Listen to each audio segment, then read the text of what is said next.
नमस्कार। देश परदेश में आपका स्वागत है। सतीश झा। कांग्रेस का चिंतन शिविर अभी खत्म होने को ही था कि उनको एक हार्दिक समाचार मिला कि उनके गुजरात के कार्यकारी अध्यक्ष हार्दिक पटेल कांग्रेस का हिस्सा नहीं रहेंगे। उनका इस्तीफा हिंदी में आया, ट्विटर पे भी आया और सोनिया गांधी जी को दिया गया, जो कि आजकल अध्यक्ष हैं कांग्रेस की।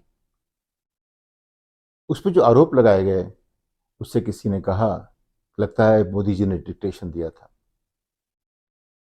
उसमें जो जिस तरह से बातें कही गई, उससे लगा कि हार्दिक पटेल को कांग्रेस की समझ बिल्कुल नहीं थी। उन्होंने ऐसे आरोप लगाए कांग्रेस के ऊपर, उनमें कुछ सही हैं, कुछ उनकी भावनाएं हैं और कुछ ऐसी हैं जो बीजेपी कह सकती है। अब अटकलें लगाई जा रही हैं कि वो क्या बीजेपी भाजपा में जाएंगे या आप में जाएंगे, उनका भविष्य कैसा होगा, क्या करेंगे। लेकिन हार्दिक पटेल अपने आप में एक फिनोमेना है। फिनोमेना इसलिए कि 22 साल की उम्र में उन्होंने गुजरात को एक तरह से देखिए तो रोक दिया था। इस तरह रोका था कि उनकी पटेल जो बिरादरी है, उस बिरादरी को उन्होंने कहा कि हम भी ओबीसी बनना चाहते हैं। अगर हम बैकवर्ड कास्ट बनना चाहते हैं, चाहे दूसरी बैकवर्ड कास्ट हो, चाहे ये हो चाहे वो हो, तो हम कितने प्रगतिवादी होंगे, इसका अंदाज़ा आप लगा लीजिए। जो लोग रिजर्वेशन की बात करते हैं, वो कैसी राजनीति खेलेंगे, इसका पता लगा लीजिए। ऐसे लोग, या तो उन्होंने, उनका जो आंदोलन था उनमें जो प्रतिभा थी लीडरशिप की, जो अपने आप में बहुत ही बड़ा टैलेंट है, एक उसको आप मान लीजिए कि एक नैसर्गिक उपहार है। लीडरशिप आसानी से नहीं मिलती, ये कुछ लोगों में होती है। उनकी बात लोग समझते हैं, जानते हैं, कुछ भी कहते हैं उससे वो आदत बना लेते हैं। मैं कितनी बातें कहूँ, मुझे मालूम है कि मेरे पास बहुत कम लोग ऐसे होंगे जो मेरे साथ चलने को तैयार होंगे। लेकिन नेता ऐसा होता है जो उसको बिना देखे परिवार बांट देता है, जो जानते भी नहीं, उसको देखते भी नहीं, सिर्फ उसके नाम पे अपने परिवार से वो अ, अलग हो जाते हैं, या परिवारों में बंटवारा हो जाता है, या लोग अपनी जान दे देते हैं। जैसे जयललिता का देखा आपने, नेहरू जी के जाने के बाद देखा, अन्नादुरई के बाद देखा, एनटी रामाराव के बाद देखा। आखिर क्या होता है नेताओं में ऐसा, जो लोग उनको जाने बिना, समझे बिना, देखे बिना सिर्फ उनके नाम पे अपने जीवन दे देते हैं। जो अपने परिवार के लिए नहीं करेंगे, वो नेताओं के लिए करते हैं। तो कुछ खास बात जरूर होगी हार्दिक पटेल में, उन्होंने इतना बड़ा आंदोलन चलाया था और इतनी सफलता के साथ चलाया था, और उसके बाद से वो तलाश रहे थे कुछ रास्ते, और एकाएक उनको कांग्रेस ने जगह दी। लेकिन उनकी उम्मीदें कुछ अलग थीं, आकांक्षाएं कुछ अलग थीं। और इसको हम देखें, एक संदर्भ में देखें, तो उस पर काफ़ी कुछ सीखने को है हर बात पे। मेरा संदर्भ उसकी जो ज़मीनी राजनीति से है, उससे उतना ज़्यादा नहीं है। देश की राजनीति कैसी होनी चाहिए, उस संदर्भ में उसको देखते हैं। पहली बात, जो तमाम बातें उन्होंने कांग्रेस के बारे में कही, उनमें से काफ़ी कुछ सही है। राहुल गांधी दिल से तो बात करते हैं। जो लोग उनको जानते नहीं, वो उनसे जुड़ना चाहते हैं। लेकिन जो लोग उनको जानते हैं, उनके आसपास हैं, वो उनसे कुछ नाराज़ हो जाते हैं। आपने अगर देखा, कई लोग नेता चले गए। ज्योतिरादित्य सिंधिया उनके लेफ्टिनेंट थे, जितन प्रसादा, और इस तरह के दो चार पांच लोग जो हैं, सबका नाम लेने की जरूरत नहीं है। लेकिन आप, जो ये लोग युवा नेता हैं, जो उसके बहुत करीबी थे राहुल के, वो सब क्यों निकल गए पार्टी से। हिमंता बिस्वा शर्मा, जो कि कांग्रेस का अच्छा वफादार पालतू की तरह था एक ज़माने में, वो एकाएक निकल गया, इसलिए कि उसने कहा कि राहुल गांधी ने हमको वही बिस्कुट दिया जो बिस्कुट अपने कुत्ते को दिया। ये सिम्बॉलिज्म है लोगों से जुड़ने का। जब एक आप उससे मिलते हैं, वो उनमें वो कला शायद नहीं है। वो आरोप फिर हार्दिक पटेल ने उन पर लगाया है कि उनको जगह दी नहीं गई। जगह मतलब कि राहुल गांधी ने थोड़ा दरकिनार किया, उनसे उस तरह बात नहीं की जैसे उम्मीद करते थे, उनको जोड़ा नहीं। लोगों को जोड़ने की जो कला है, उसमें अब तक जितनी भी चीज़ें सामने आई हैं, उससे लगता है कि राहुल गांधी अभी उसमें परिपक्व नहीं है, या शायद उनमें कोई नैसर्गिक एक गुण नहीं है, वो कर नहीं सकते ऐसा। अब वो बच्चे नहीं हैं, 50 के ऊपर के हैं, और इस तरह से रहेंगे तो जब तक वो रहेंगे पार्टी में, उसके सत्ता में आने की गुंजाइश छोड़ दीजिए। और ये बात नरेंद्र भाई बहुत अच्छी तरह समझते हैं, क्योंकि राहुल गांधी में एक दिल तो है, लेकिन राजनीतिक जो एक पैनापन होता है और उसमें जो उसको नेता बनने के जो गुण होते हैं, वो शायद उनमें नहीं है। जब वो बात करते हैं तो लगता है कि जैसे कॉलेज में पहले स्टूडेंट जो भी आया है पढ़ने के लिए, हाई स्कूल करने के बाद जिस तरह से बातें वो करेगा, कुछ ऐसा लगता है जब भी बोलते हैं। तो कितना भी उनके प्रति हमारा एक सहानुभूति हो, अ, सहानुभूति उनके लिए होती है जिनको हम पाते हैं कि वो सशक्त नहीं, सक्षम नहीं है, उनका दिल ठीक है, उनके लिए सहानुभूति हो जाती है। उस तरह से उनमें सहानुभूति तो उनके लिए आती है, लेकिन आप अगर देखिए जिस तरह बातें करते हैं, उसमें बड़ी मुश्किल है कि आप वो कुछ ऐसे कह जाते हैं कि किसी न किसी को बुरा लग जाता है। अब ये हम सब के साथ होता है, कुछ ना कुछ गलतियां हम सब से होती हैं, लेकिन अगर आप नेता हैं तो आपको सबसे ऊपर उठना पड़ता है, कुछ ऐसा करना पड़ता है कि लोग जुड़ें, भागे नहीं। तो राहुल गांधी लोगों को भगाते रहते हैं इसलिए कि उनको पता नहीं कि लोग कैसे अपने साथ रखें, तो उनके साथ वही रहते हैं जो उनको जानते नहीं हैं और जानते उनका दिल बहुत अच्छा है। आज की राजनीति में अगर कोई साफ इंसान चाहिए तो राहुल गांधी है, लेकिन उनको जो चाणक्य नीति नहीं आती, मैकियावेली का प्रिंसिपल उन्होंने पढ़ा नहीं है, पढ़ा होगा भी तो उसको समझ नहीं पाते हैं, उस तरह करना भी नहीं चाहते, मान लीजिए समझ भी कर करना नहीं चाहते। तो जो हमारी देश की राजनीति है, उसमें उनकी भूमिका क्या होगी, एकदम अलग तरह की होगी। कांग्रेस पार्टी को कहाँ ले जाएंगे, ये तो अगर तय है कि अगर वो नेता है तो कांग्रेस की जारी रही है, जहाँ खड़ी है वहीं रहेगी, कमजोर हो जाएगी, थोड़ा और हो जाएगी, लेकिन देश का जो ढांचा है वो, अगर आप भारत के संविधान को देखें तो कांग्रेस जो उसका एक प्रतिबिंब सा है, एज ए पार्टी, पार्टी की तरह वो अपने आप में एक प्रतिबिंब है। उसे आप घटा बढ़ा दीजिए, बात अलग है, उसके जोड़ जोड़ घटाव में कुछ गणित उसकी गलत अलग कर दीजिए, वो डिपेंड करेगा नेता के ऊपर।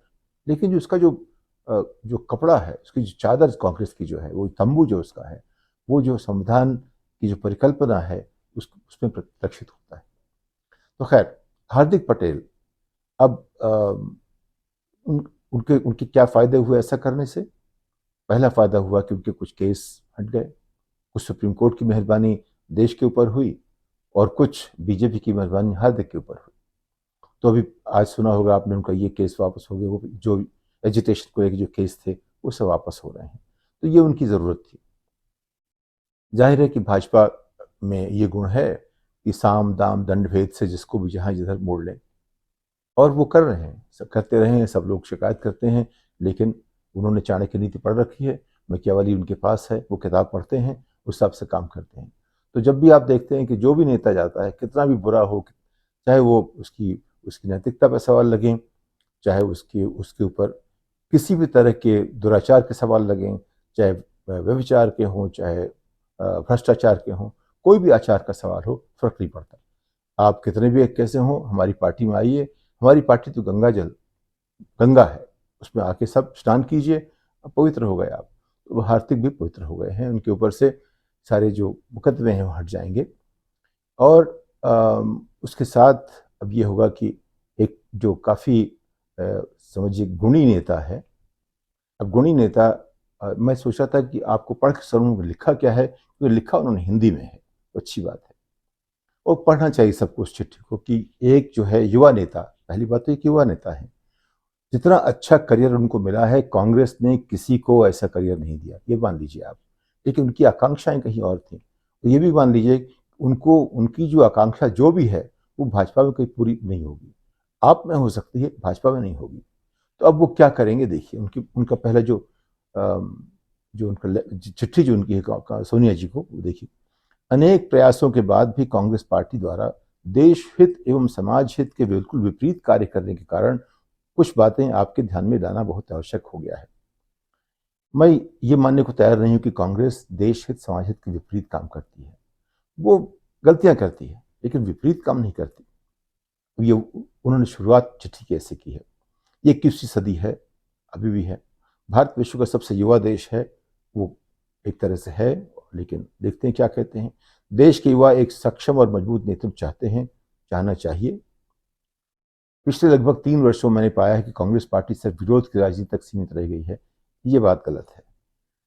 अगर विपक्ष में है तो विरोध आपका काम है, लेकिन सिर्फ विरोध की बात तो नहीं कर रही कांग्रेस पार्टी।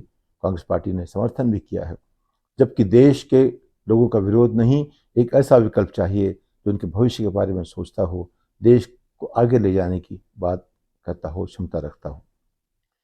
अयोध्या में राम मंदिर हो, सीए, इन सब को लेकर के उनका है कि जम्मू कश्मीर 370 हटाना हो, जीएसटी, ऐसे फैसले, देश लंबे समय से का समाधान चाहता था।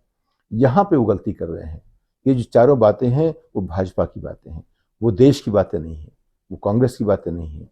जो भी कहता है राम का मंदिर बहुत जरूरी था, वो भाजपा ही हो सकता है, संघ ही हो सकता है, वो भारतीय जो संवैधानिक भारतीय वो नहीं हो सकता।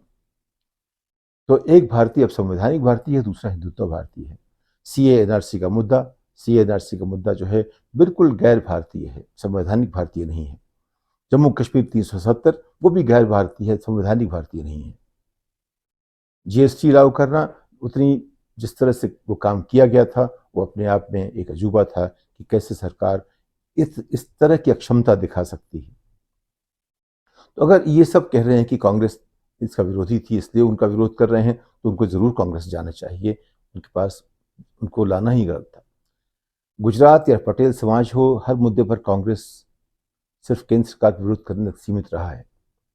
कांग्रेस देश के हर राज्य में जनता ने रिजेक्ट किया।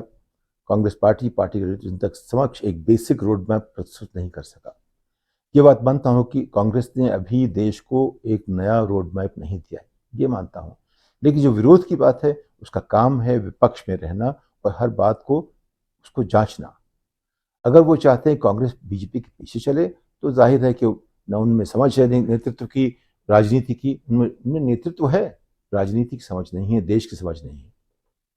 उसके बाद कहते हैं शीर्ष नेतृत्व में किसी मुद्दे के प्रति गंभीरता का बहुत बड़ा मुद्दा है, कि गंभीरता नहीं है। अब जो लोग राहुल को जानते हैं वो कहते हैं कि कुछ भी कहो उस पर गंभीरता दिखती नहीं है। लेकिन अब ये बात जो है उस पर आप पार्टी छोड़ दीजिए, अच्छी बात है अगर आपको लगता है ऐसा। तो मैं जब पार्टी के शीर्ष नेताओं से मिला तो लगा कि नेतृत्व गुजरात के लोगों पार्टी की समस्याओं को सुनने से ज्यादा अपने मोबाइल और बाकी चीजों पर रहा। इसका मतलब यह है कि वो अपने लोगों से तो बात कर पाते हैं हार्दिक पटेल, लेकिन उनसे जो बड़े हैं, सीनियर हैं, उनको मोहित नहीं कर पाते। कई बार ऐसा होता है कि कुछ नेता अपने अनुयायियों को मोहित कर लेते हैं लेकिन औरों को नहीं कर पाते। तो वो भी एक बात हो सकती है कि ये मोहित नहीं कर पाए तो नाराज हो गए। लेकिन उसको ये कहना कि गुजरात के खिलाफ है, अरे भाई गुजरात में उनको 100 सीटें मिली, 110 सीटें मिली, तो उसको कैसे कहते उन्होंने सरकार कब तक चलाई। तो कांग्रेस पार्टी गुजरात में और राज्यों से बहुत अच्छी स्थिति में है। तो ये कहना कि गुजरात समझते नहीं है, ये कुछ अजीब सी बात है। वैसे मैंने दो तीन इलेक्शनों में कांग्रेस गुजरात के दौरे किए थे, पहले जब भी राज्य के इलेक्शन होते थे। ये मानना पड़ेगा कि जो उनके नेता हैं उनका कद ऐसा नहीं है जब से मोदी जी या जब से भाजपा, उनके पहले भी भाजपा के लोग थे, वहाँ अरसे से भाजपा है अभी, शायद कम से कम 25 साल तो हो चुके हैं। कांग्रेस के नेतृत्व में जो भी इनके नेता थे इतने बड़े नहीं थे कि भाजपा को हरा सकते। ये बात मैंने देखी और उनके कई अध्यक्षों और महासचिवों से मिला उस राज्य में, तो मेरी समझ है उस हद तक वो ठीक कह रहे हैं। इसलिए उन्होंने शायद सोचा कि बन जाएंगे वो अध्यक्ष, जिनको बना गया कार्यकारी अध्यक्ष। वो चाहते थे मुख्यमंत्री का चेहरा बनना, वो कोई देगा नहीं क्योंकि एक तो उनकी उम्र बहुत कम है, और अगर आपको लोग अपने जो आसपास के लोग स्वीकार न करें नेता के तौर पर, तो आप कैसे बनोगे नेता उनके, वो तो विरोध होता रहेगा। तो हार्दिक पटेल जनता के नेता बन गए, लेकिन वहां से उठ के अपना जो एक पीयर ग्रुप होता है, अब ऐसे लोग जो आपके बराबर के हैं, आपसे थोड़ा ऊंचे हैं, बड़े हैं, ज्यादा अनुभवी हैं, उनका नेतृत्व करना उनकी क्षमता हार्दिक में नहीं रही। जब कार्यकर्ता अपनी गाड़ी से 500-600 किलोमीटर चल के आता है और आपके नेता जो है उस अपना सैंडविच खाने में लगे रहते हैं, मुश्किल होती है। दुख के साथ कहना पड़ता है कि आज गुजरात में हर कोई जानता है कि किस प्रकार कांग्रेस के बड़े नेताओं ने जानबूझकर गुजरात की जनता के मुद्दों को कमजोर किया है, इसके बदले स्वयं आर्थिक फायदे उठाते रहे हैं। अब ये बात आप चाहे किसी को कह दीजिए, चाहे भाजपा को कहिए, चाहे किसी भी नेता के लिए भी बातें कह सकते हैं। आज उसको कमज़ोर कहेंगे, कल आप उसको अच्छा कह रहे थे। ये वही हार्दिक पटेल है जिसने लिखा था कि मैं मरने तक कांग्रेस में रहूंगा। जो आदमी ये ट्वीट कर सकता है कि जो मरने तक कांग्रेस में रहेगा और वो उसको अपनी जगह मिल गई है, अपना घर मिल गया है, और फिर एकाएक ऐसा लिखे, तो आप समझो कि उनकी क्या नैतिकता है। तो ये भूलना नहीं चाहिए।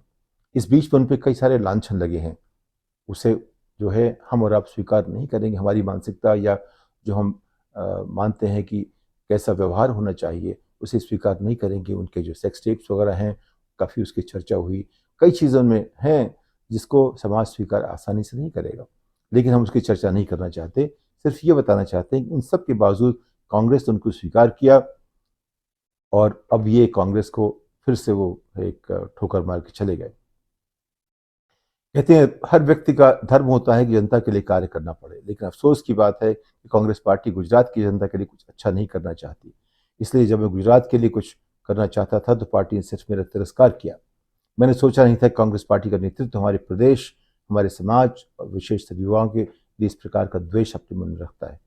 बड़ी हिम्मत करके कांग्रेस पार्टी के सभी पद और प्राथमिक सदस्य इस्तीफा देता हूँ। मुझे विश्वास है कि मेरे इस निर्णय का स्वागत हर साथी और गुजरात की जनता करेगी। मानता हूं कि मेरे इस कदम के बाद भविष्य में समग्र गुजरात के लिए सच में सकारात्मक रूप से काम कर पाऊंगा। जनता से मिले प्रेम का ऋण चुकाने के लिए सदैव प्रयास करता रहूंगा।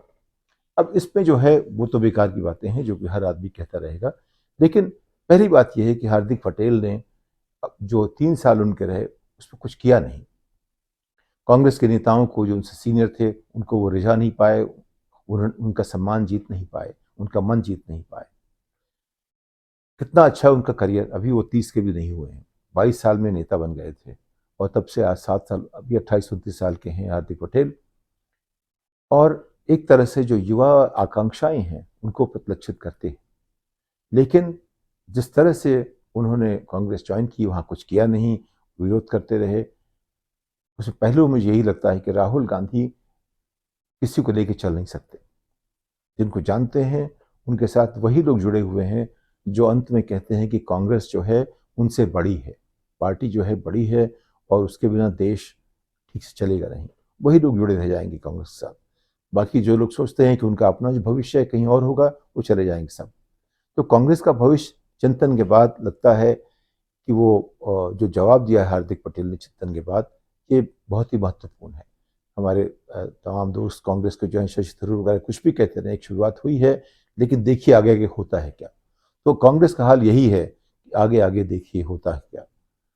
इस बात के साथ आपसे विदा लेता हूं, अगली पायदान तक। नमस्कार।